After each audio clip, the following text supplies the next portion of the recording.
Hello National 5 historians, and welcome to lesson 5 from the Hitler and Nazi Germany topic that we've been looking at. This lesson focuses on the end of the war again, still looking at the Weimar Germany period, and we're talking about the Treaty of Versailles. Obviously this lesson is quite an important one because the Treaty of Versailles is going to be the foundation for quite a lot of what happens later on in the topic, but in particular what we want to think about with this lesson is that it is in 3 different parts, so it is quite big, and we're going to break down the different parts and there will be tasks for you to do as you go. So again, wherever you've put in your notes, wherever you've decided that you're doing this in your jotters or your phones or whatever, you need to put the heading, the Treaty of Versailles, and then just follow on for the rest of the lesson. So learning intentions that we're doing for this particular part is we want to know who the big 3 are, and that's them there, 1, 2 and 3, and we want to describe basically what they wanted from Germany. What was the main thing that they were going to get from this? So just a quick recap about the end of World War I. By 1918, most of the German sort of soldiers and things like that had become very war weary. The people in Germany in general were very war weary, sick of the situation that they were in, the hard times they've been facing. You've got food boycotts, you've got Spanish flu, you've got 2 million soldiers dead, $40 million spent, which is more than any other country has actually spent on the war. It's not a good situation. It's very clear to them they're now going to lose. 9th of November, they are trying to get a peace agreement and the Kaiser abdicates and it's declared a republic, which means that they don't have a king or queen any longer. They're now going to be a democratic country. And remember, they did this thinking this would help them get more leniency and things as well. 11th of November, an armistice is agreed and peace talks do then begin. So the German politicians really did hope that because they were now a democratic republic, they would have a say in the negotiation and that they would actually get more of a say in what things were going to happen to Germany. And they were very wrong, very, very wrong in this assumption. This leads us to the 28th of June 1919 and the Treaty of Versailles. It was signed in the Hall of Mirrors at the Palace of Versailles in Paris, which you can see here. Really interesting place to go if you've never been, you're ever in Paris, definitely go see it, very cool. The name of the document was obviously the Treaty of Versailles. It stated that the losers of the war had to pay compensation, and it was considered to be one of the most controversial documents in history. Okay, things that you definitely need to know is the name of the document, where it was signed, and when it was signed. Okay, so those key points that we have there.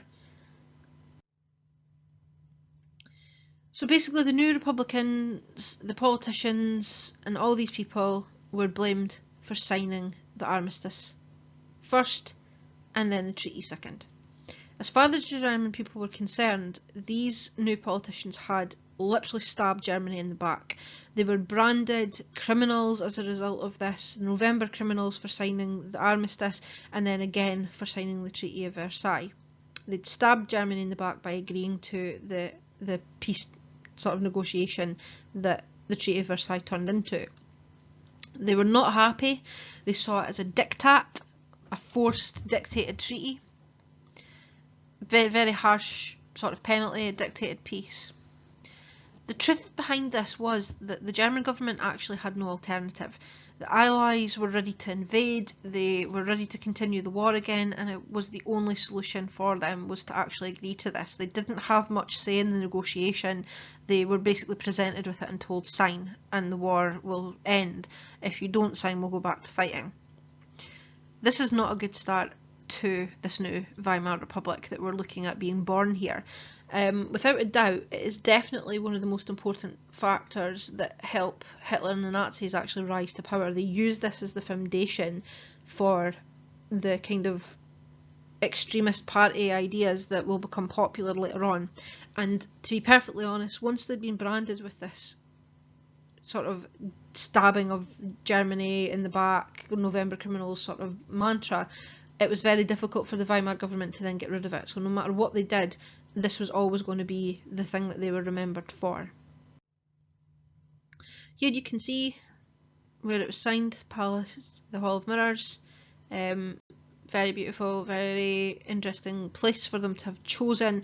It was chosen purposely because previously, when there had been wars between Germany and France, this had been a place where Germany had dictated a treaty in the past, and it was kind of purposely done to show the Allies had definitely won this war and had control over Germany completely. Here you can see the sort of people negotiating as they sit around, and the desks where they've been given the treaty to actually sign.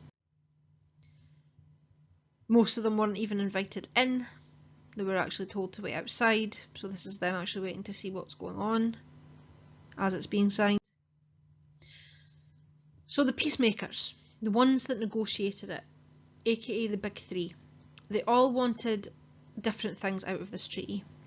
The three main ones that we are looking at when we talk about the Treaty of Versailles are Lloyd George from Britain, Woodrow Wilson from the USA, and Georges Clemenceau from France.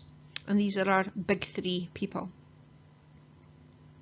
So basically what we're going to do is, for each of these countries, we're going to sum up in a sentence what they actually wanted out of the treaty. So for each one, you should write the name of the country, and then using the next couple of slides and the information, decide what they actually wanted, and we're going to summarise that into just one sentence. So Clemenceau, aka the Tiger, he was 79 years old. He had seen his country invaded twice previously by Germany. He was determined that Germany would never be in a position to threaten France ever again as a result of that. He wanted compensation for the damage that had been done to his country. France had lost about 1.5 million men, 750,000 homes, there was major debt.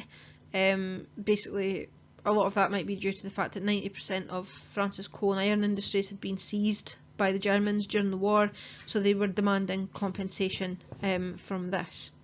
He wanted revenge more than anything. Revenge for their losses and revenge for France in general.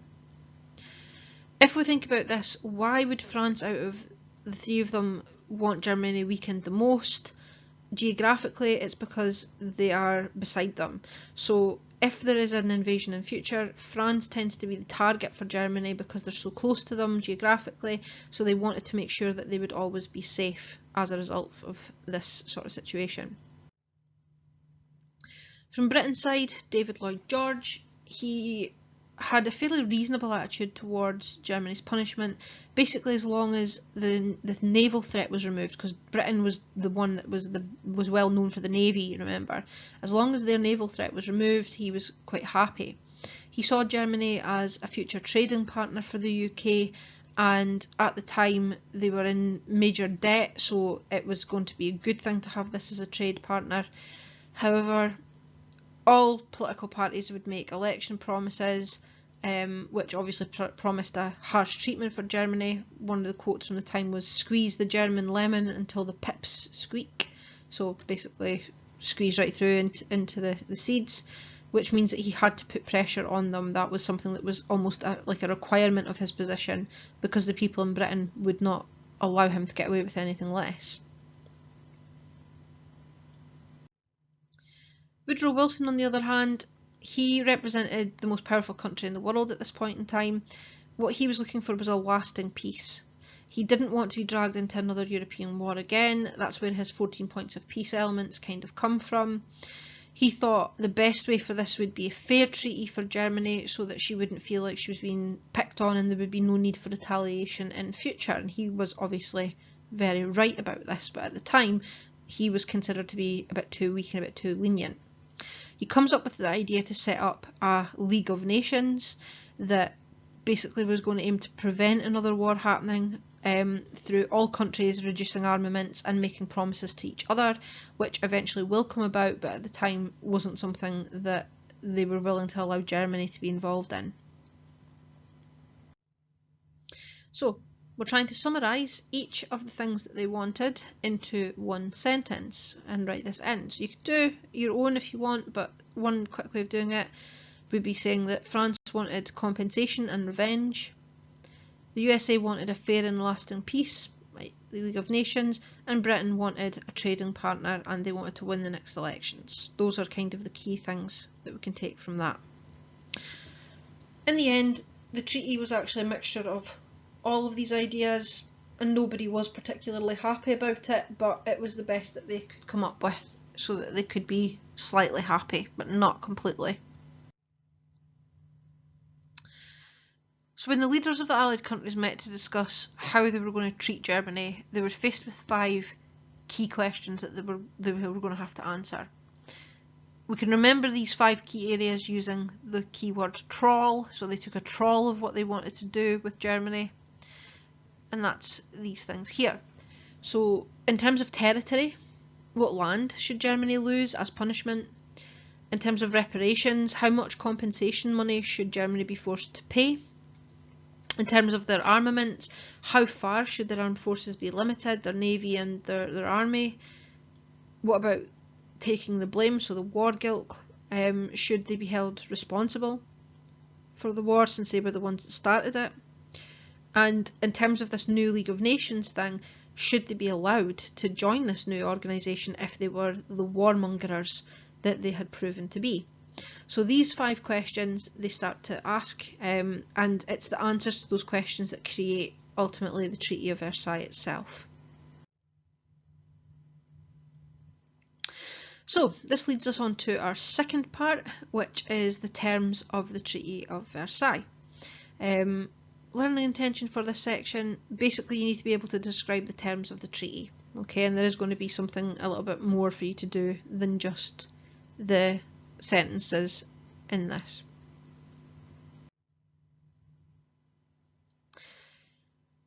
So if you had to punish a country, what would you do to punish them, is the question that they were trying to ask. These 5 kind of key things: territory, compensation payments, are they allowed to join the League of Nations, all these sorts of things.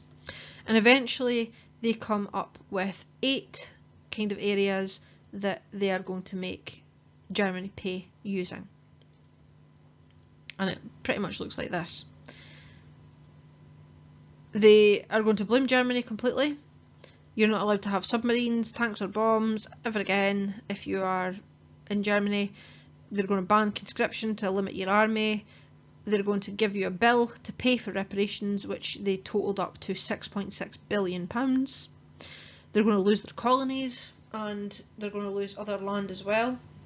They're going to be forbidden from joining with Austria ever again, and they're not going to be allowed to join the League of Nations.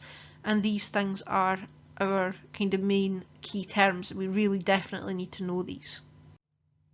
A good way to remember them is using the mnemonic gargle. Okay, so the Treaty of Versailles was often referred to as a bitter taste. So when you have a bitter taste, you gargle. Okay, gargle is the terms of the Treaty of Versailles. And we'll look at these in a wee bit in more detail. So for this, you definitely need to write this down. This is a really good way of summarising it. I would make a copy of this diagram in some way into your notes, and we're going to go through each one in a wee bit in more detail. So G stands for guilt.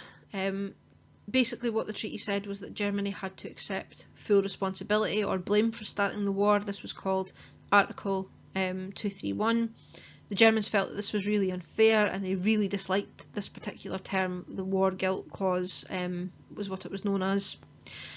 The armed forces were significantly reduced. They were only allowed to have 100,000 people in their army. Their navy was only allowed to have 6 battleships and no more. They were not allowed to have an air force, and they were not allowed to have submarines, which put them at a really big disadvantage from all of their kind of neighbouring countries. Germany really disliked this one because they felt like they'd been left in a really vulnerable position. If any neighbouring country had decided to invade, they wouldn't be able to defend themselves, and this made them quite angry. In terms of reparations, we said the £6.6 billion kind of pound fine that they were given. to repay damage that had been done during the war. This was a very serious thing that the Germans really did not like at all from this treaty. It pretty much economically crippled Germany. It was at a point where they were already economically suffering. It led to lots of issues in terms of their economy. It will ultimately lead to hyperinflation, which is very bad for them, and we'll come back to that, but this was a really serious issue for them, this reparation payment problem. The G stands for Germany losing land, or giving up land is a good way to remember it as another G. Alsace and Lorraine were areas within the French kind of German areas. They had been seized by Germany and were now given back to France. They lost an area nearby called the Rhineland, which was completely demilitarised. They weren't allowed to have anybody in that. This made Germany quite angry. They also lost all of their foreign kind of areas and abroad that they had gained in all of their colonies, and Germany really resented this taking away of land. And one of their main arguments were that a lot of people living there were German speaking, considered themselves to be German, and had lived in what was German land for their whole lives, and now suddenly they would have had to consider themselves French. So it was quite a serious situation for these people, and a lot of them were really angry about it. The A stands for Anschluss, which is alliance with Austria. It's the word that means Austria and Germany joining together, and this was forbidden. They were not allowed to be with Austria at all. And the Germans didn't like this because, again, it meant they'd lost an ally. They were weaker because of that, and it was also a lot of German people living there. Because of the cultural similarities, they kind of felt like Austria and Germany were kind of almost one in the same country, or parts of the same country, so they should be allowed to ally with them. It made them really angry, and it made a lot of people living in Austria quite angry as well, like one particular person that we'll come back to. The League of Nations then, for our L, Germany was banned from joining. Basically, it was a you can't sit with us situation, you're not allowed to be here, go away. They really resented that because it kept them out of the world politics stage in a lot of ways, so they weren't treated with respect. They weren't seen as like a nation country like every other country in the world, which made them really angry and quite aggressive towards the kind of League of Nations people later on when the Nazis will take over. So these are our key terms. Now, what I would really suggest that you do is you stop the video and you make a copy of kind of the 2 points that are there. So one is the basic point of what the term is, and then the other one is how people felt about it. But we're going to go through the next couple of slides and give some more information. So you maybe want to just add a little bit more information in your version of this. So you could do the letters down the side or the headings and then put some more information about each one, so you've got a really clear, detailed amount of information about the terms of the treaty. So the War Guilt Clause, basically to justify the huge demands that were being made in this treaty, Germany had to take full responsibility for starting the war. It's not really utterly fair because Germany wasn't the only one that actually started the war. In fact, Austria technically started the war, and we can go back into that another time, but it is a very serious problem, and it's one of these kind of main issues that resulted in the treaty actually taking such a long time. So remember, the armistice is in November, but it's not till June the next year, from 1919, that this is actually signed, and this was one of the kind of key points that they argued back and forth on. In terms of the armed forces, it was about cutting down the military, removing the weapons. As you can see here, the tanks are being taken apart, they're sinking parts of the navy and destroying parts of they're taking away the guns and things as well. And it was considered an insult to German military pride. Remember, Germany had been a military country for a long time, and this was considered to be a very serious insult to that. It was supposed to keep Germany weak. That was the point behind it, and that's what the German people saw from it. They were really worried it meant they would be too weak to defend themselves, but in general, it was something they were really quite angry about. So their army was reduced to 100,000 men. Conscription was forbidden, so they couldn't build an army. Again, it was only those men that they already had. They weren't allowed to conscript. No heavy artillery was allowed, no tanks, no poison gas, no air force, no submarines. The navy could only be 6 small warships, which made Britain feel quite happy. They lost the Rhineland, which is this little piece of land just here, where my red dot is. This piece of land was demilitarised. They weren't allowed to have anything in here, and this was for France's benefit because it provided a buffer between mean old Germany over here and France over here. So this bit was kind of France's safety net from Germany. It basically left Germany in a situation where they were open to attack as far as they were concerned, totally defenceless, almost at least, and very difficult for them to mount any sort of counter-strike if anybody should cause argument or issue later on. In terms of the reparation payments, this is what the number actually looks like. £6.6 billion. In addition to this, the Saar coal mines, which is here. Okay, so just kind of between Germany, Belgium and France, literally at that red dot there, were to be taken over by the French for 15 years. They thought this was fair because they had obviously lost land previous to that. Germany was also told they had to supply free coal to France, Belgium and Italy as part of their reparation payments, but obviously they've lost their main coal mines because that now belongs to France. It meant that economically there was no way for Germany to actually continue these payments, make these coal payments on top of it and keep their economy going. They lost about 16% of the country's total coal production, which is quite significant if you think about how difficult the situation actually was economically. Obviously, in terms of reparations as well, the Allies were really keen that Germany should basically pay for the cost of the war. They'd lost quite a lot of their men in France. A lot of people had lost their homes as well. Britain had also been drained financially, and with obviously loss of life, they'd lost 1 million men. Both France and Britain were heavily then in debt to the USA because of the result of the war. They had to get that money back somewhere. And Germany argued that these massive reparations would pretty much leave their country destitute, which is a really great way of explaining how desperate that situation really is. It's so much worse than being bankrupt. It's like not being able to ever fix that. It would make Germany vulnerable to revolution, to civil war, and their argument was that would lead to international instability and it would become a major problem. But they weren't listened to. They were told, no, you have to pay this as compensation for your involvement in the war. They lost 13% of their territory across Europe, all of their colonies overseas, so all of these areas overseas gone and given to the Allies. East Prussia was split from mainland Germany by the Polish corridor, so this bit here was given to Poland, so this became Poland, but this bit here and this bit here in grey is still Germany, which meant that if you were in Germany here but you needed to go visit someone in Germany here, you had to pass through a different country to get to the other side of your own country, and that was a bit of an issue. This part here was given to Denmark, and they were also given this area as a corridor so that Poland could get access to the sea.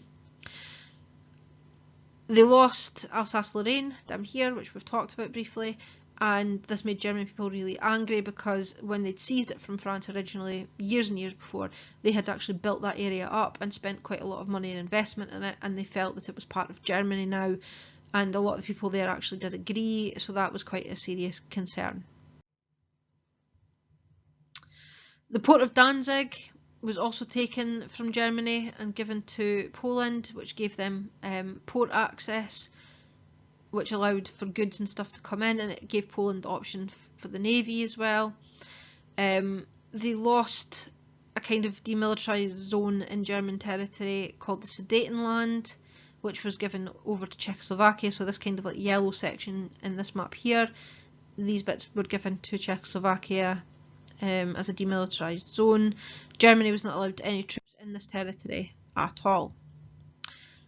So this is what it would look like. This bit's given to Poland, this bit to France, that part to Denmark, cutting that effectively off. Basically, Europe post-World War I looked like a very different place. So here we have on this map, in yellow, the Triple Entente, or like orangey yellow, Triple Entente, United Kingdom, France, Russia, Italy eventually, the areas around about here, okay, that's all part of this. Neutral people we've got in blue, and then we've got the Central Powers, which is Germany, Austria-Hungary, Bulgaria and Turkey as well, and Italy originally, but then obviously that changes side. So this is what it looks like before the war, and this is what it looks like after the war. So Austria-Hungary pretty much are split up into all their individual states. Poland becomes a thing on its own again. Russia loses some areas. They lost that to Germany in 1917, and Germany loses quite a big whack off of this as well. Ancho's been forbidden. The popular opinion in Austria favoured some sort of union with Germany. They weren't allowed to do it. It was never to be allowed ever, and that meant they were going to be separate, and that was a big problem as well. In terms of the League of Nations, Woodrow Wilson was really keen to set up this international sort of parliament to prevent more wars breaking out. He proposed this League of Nations to settle these disputes and prevent the war, and the Allies disagreed about whether or not Germany should be allowed to join. Eventually they decided no, even though it would have been a good idea to include them, and this made Germany quite angry. Now, for all of these reasons and all of these terms of this treaty, Lloyd George actually stated, once this had been signed, and you see them celebrating here, we shall have to fight another war again in 25 years' time. What do you think he would actually mean by that? Take a second to actually think. So, Lloyd George is kind of right. The Treaty of Versailles is a kind of foundation for that, and we're going to look at the reactions of the people in a wee bit more detail. But first we have a how fully question. Now it says 5 down there, it shouldn't, so just ignore that. But this one is about the terms of the Treaty of Versailles. It's asking you how it describes the terms, so remember, if it's descriptions, you're only looking for descriptions in the source, and it's description points that you're giving. How fully, remember, we use the mnemonic aid, so answer, so quite fully but not totally, and then we're looking for 3 things the source says, so quote it, give a bit of explanation, and then 3 things that the source doesn't say, and again, describe in the question means it's description points that we're looking for. If it said explain, we'd be looking for reasons. We're not looking for reasons here, we're just looking for descriptions. So finish this question and you'll find that as part of your assignment for this lesson section, and you can upload that to the team, or you can continue with the rest of the video and then come back to it at the end. Either way, if you're finishing it, pause it, 28 minutes and 30 seconds, or start from there again. So primary sources and things from the time are actually really good at showing how people reacted to the Treaty of Versailles, and this cartoon is actually one of my favourite ones that describe this. It shows the bitter pill. So you've got the British Empire, France, America, Italy and Japan holding on to this old man who is supposed to represent Germany, and each of the big 3, including everybody else in that, is telling him he has to swallow this big bitter peace term. Big 4 pills worth millions. Shows you kind of how they felt, like they were having to swallow this bitter pill. Opposition then to the Treaty of Versailles was really quite strong. This came from a German nationalist newspaper. Think about the keywords you can actually see in it. Vengeance is the heading. Today at Versailles, a disgraceful treaty is being signed. So not even giving it a chance to be signed, it's being signed. Vengeance. Never forget it. Today, German honour is dragged to the grave. Never forget it. It's very dramatic. The German people will push forward to regain their pride. We will have revenge for the shame of 1919. So this shows you how people were reacting in Germany to this. It was definitely something they thought was something they would need revenge on later on. They were very opposed to it. So you can see why Lloyd George would actually say that. All this treaty is going to do is mean that Germany will want revenge sooner or later and ultimately will lead to another war. Now obviously we know that he was right in this, but they obviously didn't know that at the time. So how did Germany react to the Treaty of Versailles? They were expecting to be treated fairly. They'd got rid of the Kaiser, they'd elected a democratic government as the Allies had asked. However, the Allies did not allow the Germans to even take part in the negotiation. The treaty was very harsh on Germany, and it was so harsh that the German Navy actually scuttled itself, which means it sank itself in protest, but ultimately it made no difference. So, next part of this lesson, opposition to the Treaty of Versailles, so new heading for this. What you need to be able to do is basically describe the reactions to the Treaty of Versailles in general with this one. So looking at all these things that we've talked about, how did they ultimately react? So you can see this picture here as a protest march against the Treaty of Versailles in 1919. People yelling things like Diktat, stabbed us in the back, November criminals, far too harsh, a German army would never have been defeated. So basically the argument was, but wait a sec, they hadn't even invaded, so why are we actually doing this? They'd never seen Allied troops invading Germany. What happened to the President Wilson's 14 points? Because it was nothing like that. Return Alsace-Lorraine to France, that's injustice. It's very, very much arguing about this different clauses and being very much against it. It's unfair. Why should we have to take all the blame? We weren't the only country that was involved. They were worried because they were defenceless against attack from other countries. It will lead to financial crisis. How are we going to pay? We're going to be bankrupt. They were angry. Why should we work for free and give away our coal? So basically, why should we give our coal away? We want revenge. So a couple of things about how they actually felt. They felt cheated because they had done what the Allies had actually wanted. They got rid of the Kaiser. So they felt cheated at this. They'd done what they'd been asked and were getting nothing. Didn't even get to take part in negotiations. It would lead to economic collapse. They were really frightened of this. German people were furious with Ebert and the Weimar government for actually signing this treaty and agreeing to it in the first place. They saw the war guilt clause as humiliating.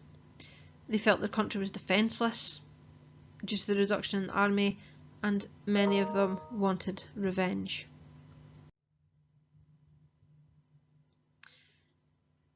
So the reactions are here. Okay, and it's a good way to kind of summarise that in a wee table. It's maybe a good idea to make a copy of this, or we can look at it in a wee bit more detail. We'll go through each one and add some information, but I would suggest that you either put this as a heading, put some headings, do it as a grid, do it as a mind map, whatever you want to, pause it, set it up, and then come back to fill in some more detail.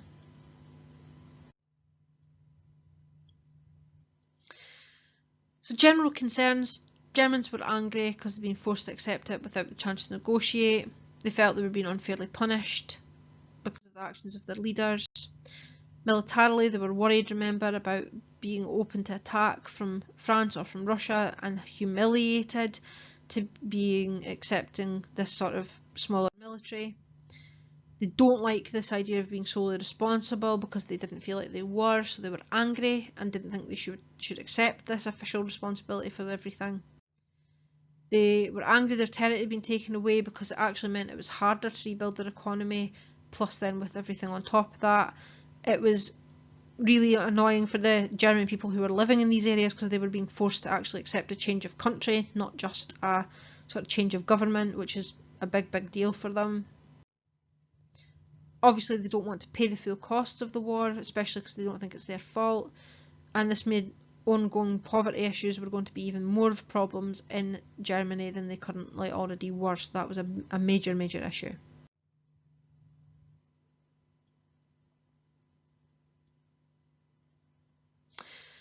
So if you think about how these people would have reacted, David Lloyd George, Prime Minister of Britain, remember we said he wanted a future trading partner, saw them as that in major debt, they needed that sort of economy boost. Does he think it's too severe or too lenient? George Clemenceau wanted compensation and revenge.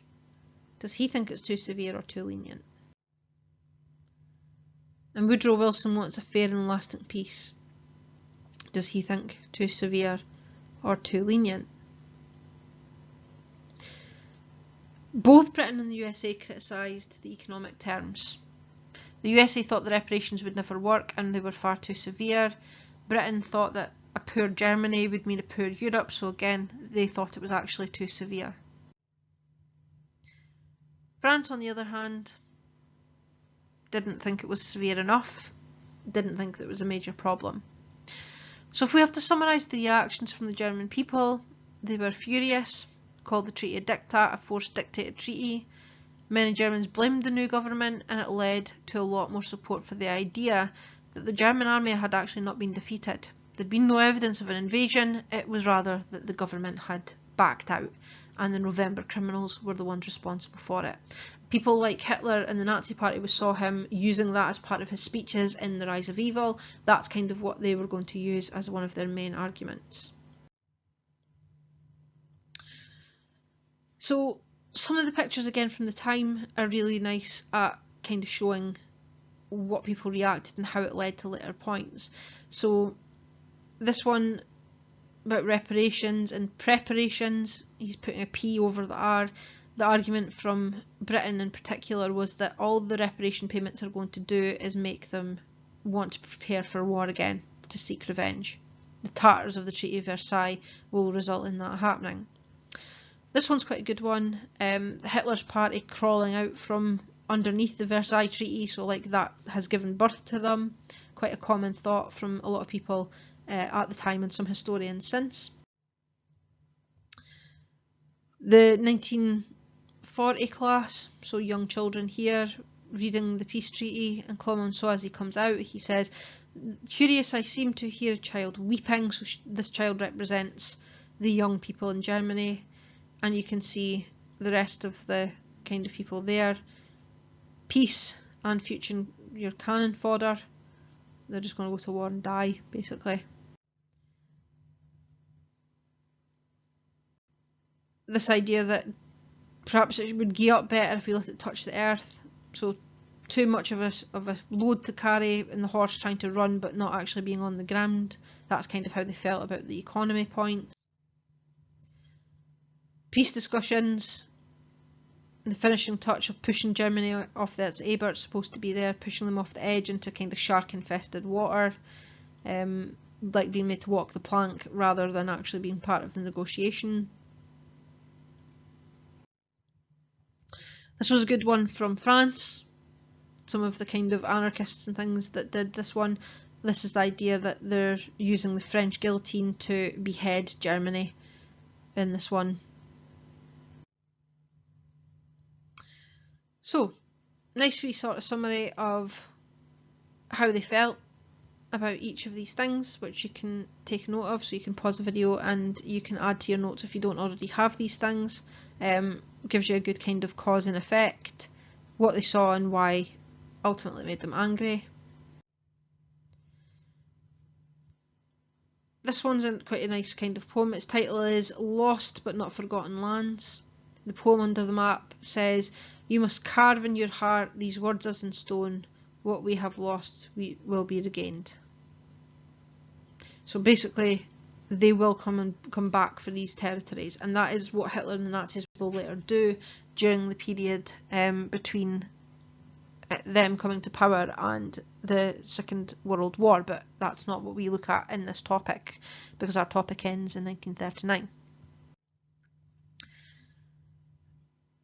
This is what Hitler and the Nazis were going to use as part of their foundation for their their extremist party sort of speakings, and it will play on a lot of people in Germany's feelings about the Treaty of Versailles, which is why so many of them do initially turn towards Hitler and the Nazis when it seems that the Provisional Government and then the Weimar Republic are not doing the job that they had set out to do. So, task then, with all of this mass amount of information that you now have about the Treaty of Versailles, you are going to create a poster. It can be a poster or it can be a PowerPoint. You can do it on paper, you can do it on Word, you can do it in Canva. It's a really good online poster thing. Entirely up to you how you do it, but you're making a poster that is going to explain how Germany felt about the Treaty of Versailles. So you're going to explain what the treaty was, where it was signed, what it was, who was present and what they wanted, what the terms of the treaty were, and what Germany's reactions to the treaty was. If you're feeling particularly adventurous, you could do it as a video, like I'm doing just now, obviously with your own slides. You can do it as a rap if you really want. There's some really good ones on YouTube you can check out if you want to try rewriting the words of songs to include these things. Someone's done a really good one using Billionaire, which you can go and check out on YouTube. It's in the playlist. Or you can just do it as a poster, but make sure you're including these key points, and then take a picture of it or upload it into the assignment tab for the Treaty of Versailles, along with the how fully question that we've already looked at. And finally, we've got this how useful question from Frederick Ebert, which is asking you about the German reactions to the Treaty of Versailles.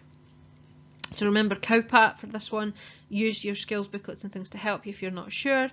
That gives you 3 things to actually do. There's obviously a lot of information here, but you have the 2 inquiry skills questions and the summary poster to create. If you've got any questions or anything that you're not sure about, make sure you double check with your teacher or just ask in the team or email and let us know, and we'll do what we can to help.